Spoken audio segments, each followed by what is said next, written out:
जय भोलेनाथ जी की दोस्तों। चला हूँ एक नए सफ़र पे चौपटा तुंगनाथ के लिए। पानीपत से हरिद्वार तो मैं पहुँच गया। अब हरिद्वार से मैं आपको सफ़र दिखाना शुरू करता हूँ। हरिद्वार के ऊपर से ओवरपास बना दिया गया है अब हाईवे पे। अगर आपको ऋषिकेश जाना है तो आपको हरिद्वार सिटी के अंदर जाने की ज़रूरत नहीं है। ओवरपास के ज़रिए आप इजीली हरिद्वार को क्रॉस कर सकते हैं। सबसे पहले भोलेनाथ जी के दर्शन करते हैं। ये मूर्ति हर की पैड़ी के बिल्कुल ऑपोजिट मेन रोड की साइड पे है। हम ऋषिकेश से निकल रहे हैं। यहाँ हेमकुंड साहिब सभा का ये गुरुद्वारा बहुत फेमस है।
व्यूज़ तो यहाँ ऐसे हैं, एक टर्न के बाद एक और नया व्यू, और उस टर्न के बाद और उससे भी ज़्यादा नया व्यू, अच्छा व्यू। देखिए कितनी गोल गोल सड़क है। जैसे ही एक टर्न पूरा करते हैं एक नया सामने नज़ारा आ जाता है। मतलब ये सफ़र इतना सुहाना होने वाला है कि आप देखेंगे कि क्या खूबसूरती है उत्तराखंड की।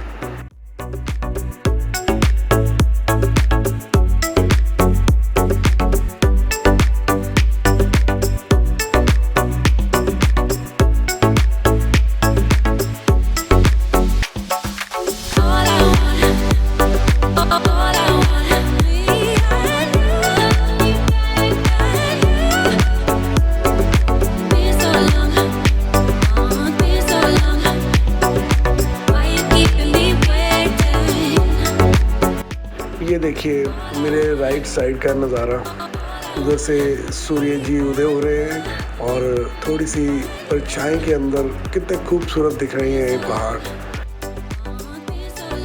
क्या अजीब सी लुक है इस पहाड़ की। और वो सामने कुछ और चीज़, ये साइड में कुछ ऐसे जैसे किसी कलाकार ने कोई डिज़ाइन किया हुआ है। ये है उत्तराखंड की खूबसूरती।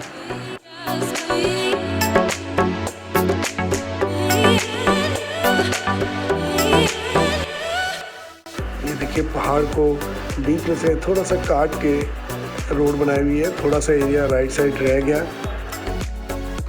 ऋषिकेश से आगे चल के सबसे पहला प्रयाग देवप्रयाग आता है, जहाँ अलकनंदा नदी गंगा नदी में समा जाती है।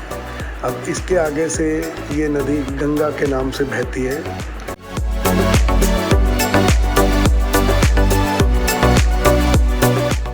और ये देखिए बड़ा खूबसूरत नज़ारा इस छोटे से शहर देवप्रयाग का। जो सामने से पानी आ रहा है, नदी आ रही है, वो अलकनंदा है, और जो मेरे लेफ़्ट साइड से आ रही है वो गंगा नदी है।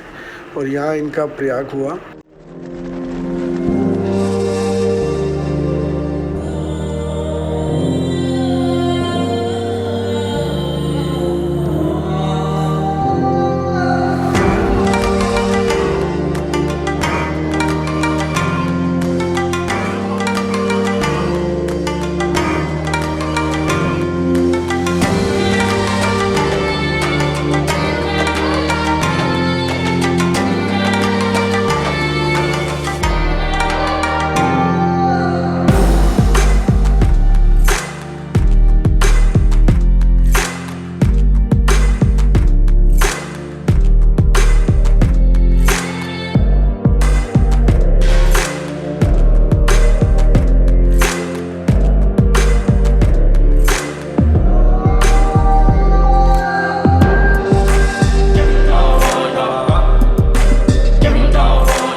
शाम के 6 बज गए हैं, अंधेरा होने लगा है और हम सिर्फ श्रीनगर तक पहुंच पाए हैं। ये है उत्तराखंड का श्रीनगर शहर। इतना लंबा चौड़ा, कितनी पहाड़ियों पे। अब देखो कम से कम भी 4 से 5 पहाड़ियों पे।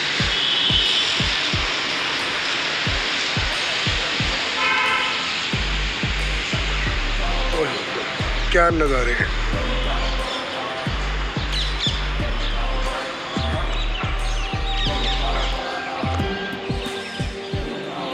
ये पूरा राउंड हो गया।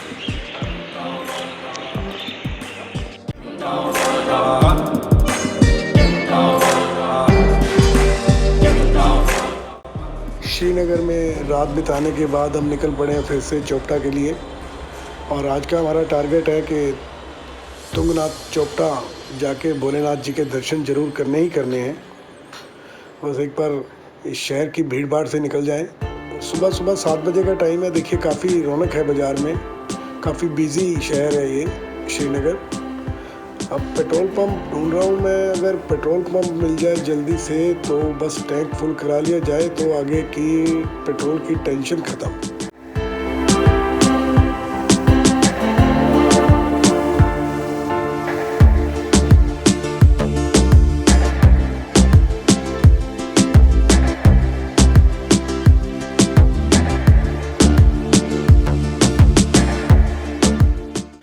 वो देखिए कितना ब्यूटीफुल लग रहा है ये मंदिर, अलकनंदा नदी के किनारे।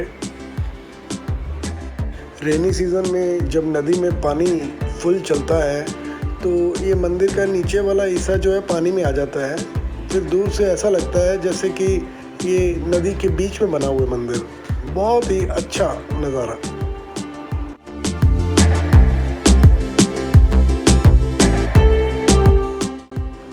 अब हमारा आगे का सफ़र अलकनंदा नदी के साथ साथ ही चलेगा। बहुत सुंदर नज़ारे दिखेंगे आगे।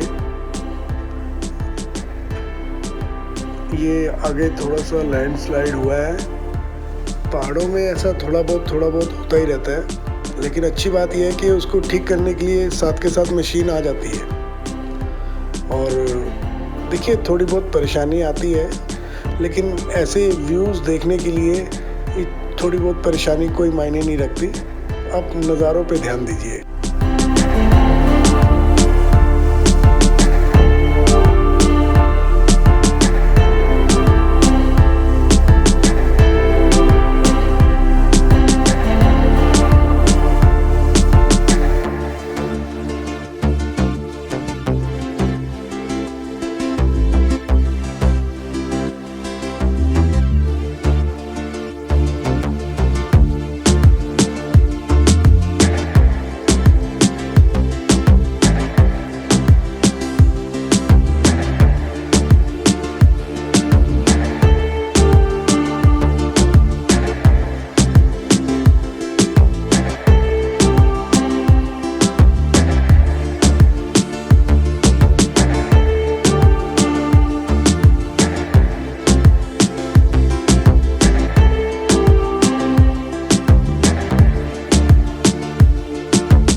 नदी के पानी बहने की कितनी आवाज़ आ रही है, जबकि हम बहुत ऊपर खड़े हैं पानी से। हमारे काफ़ी नीचे है ये, फिर भी कितनी साउंड आ रही है।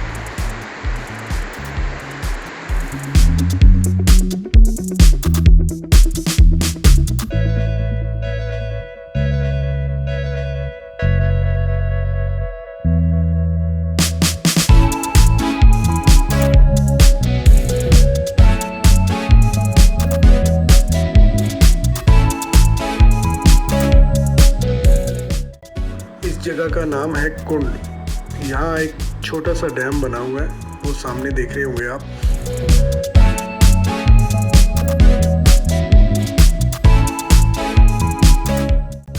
जब केदारनाथ यात्रा बंद हो जाती है तो बाबा की पालकी यहाँ ओखीमठ में आ जाती है।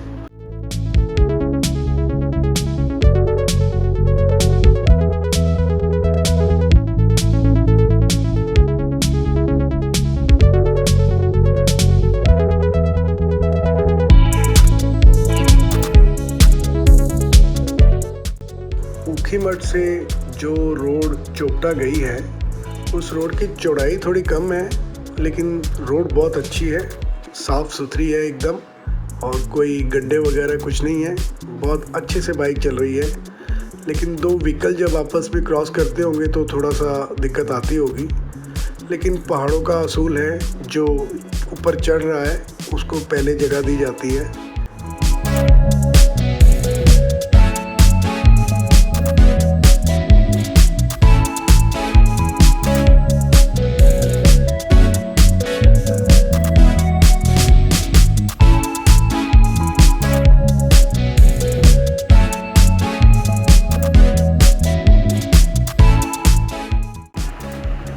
ये साइड के व्यू देखिए, स्टेप फार्मिंग। थोड़ी सी टाइट है सड़क, लेकिन रोड बहुत अच्छी है। कितना सुंदर नज़ारा।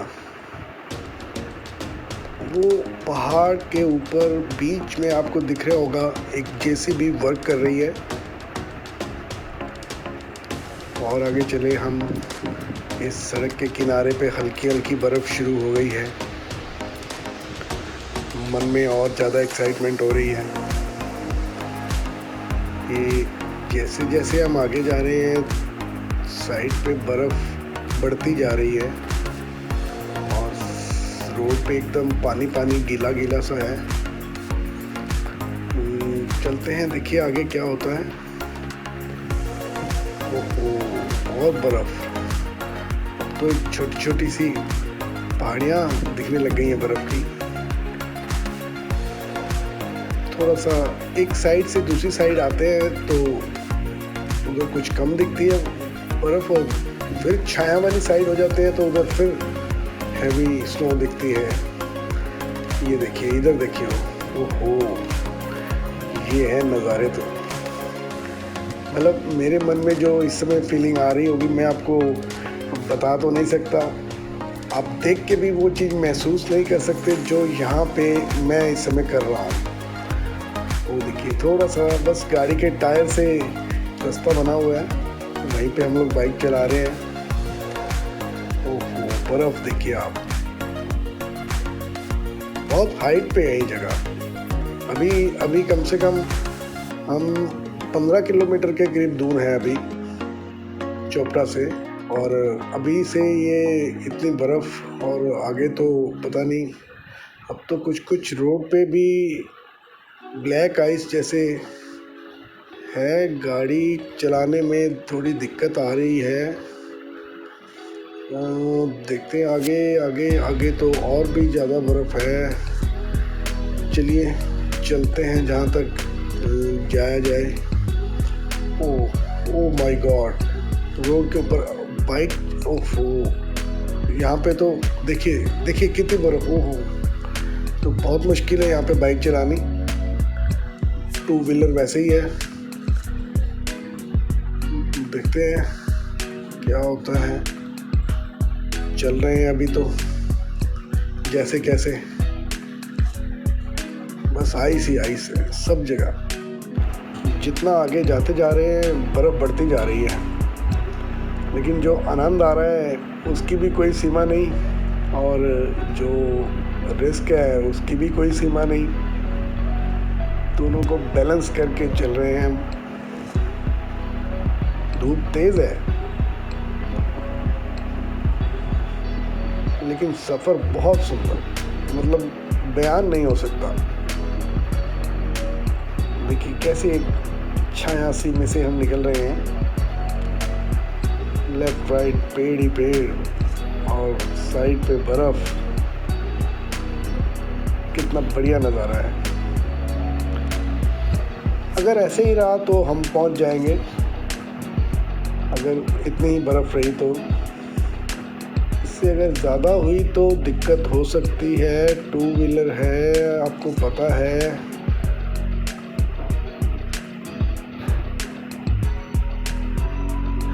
बाकी देखिए, मन में तो है कि जाना है, जहाँ तक ले जाया जाए, अपने आप को जितना करीब पहुँच सके हम भोलेनाथ जी के। लगभग 2 से 3 किलोमीटर हो चुके हैं, हम बर्फ़ पे ही चल रहे हैं।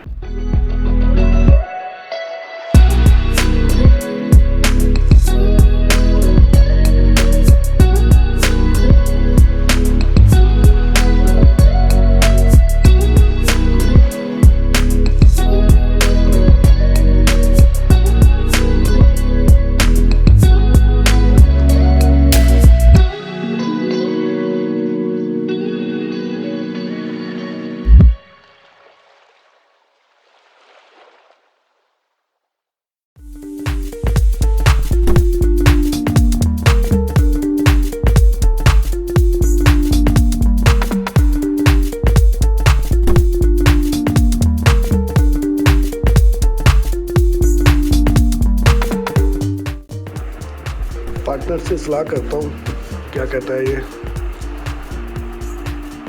ये कहता है कि आगे नहीं जाना चाहिए।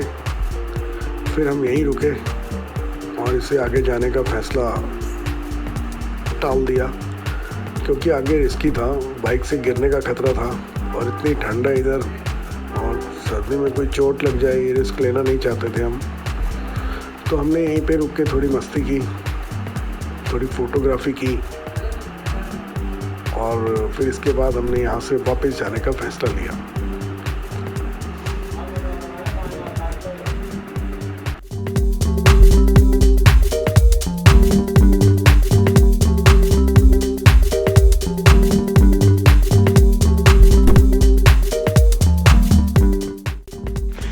लो जी, बर्फ के ऊपर ट्रैकिंग।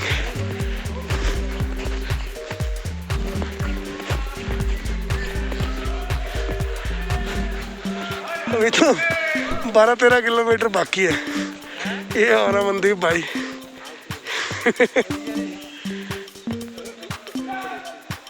ये चोपड़ा से हम वापस जा रहे थे ओखीमठ, तो रास्ते में स्नोफॉल शुरू हो गई है।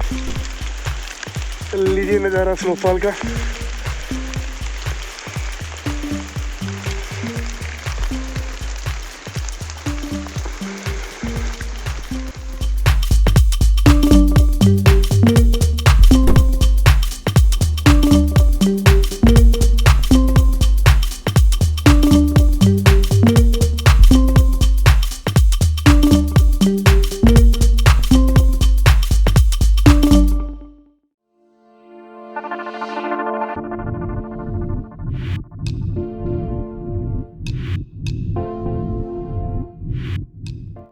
वो ऊपर जो बर्फ़ वाले पहाड़ नज़र आ रहे हैं, वो केदारनाथ धाम के पीछे वाले जो पहाड़ हैं उनके साइड का व्यू है।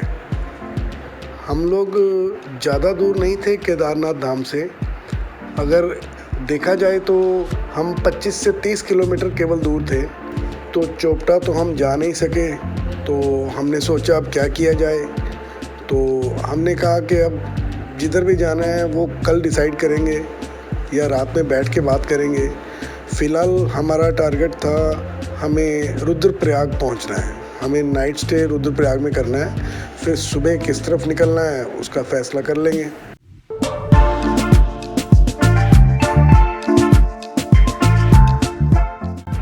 कितना सुंदर नज़ारा, सूर्य देवता छिप रहे हैं और माहौल को कितना गुलाबी गुलाबी कर दिया है।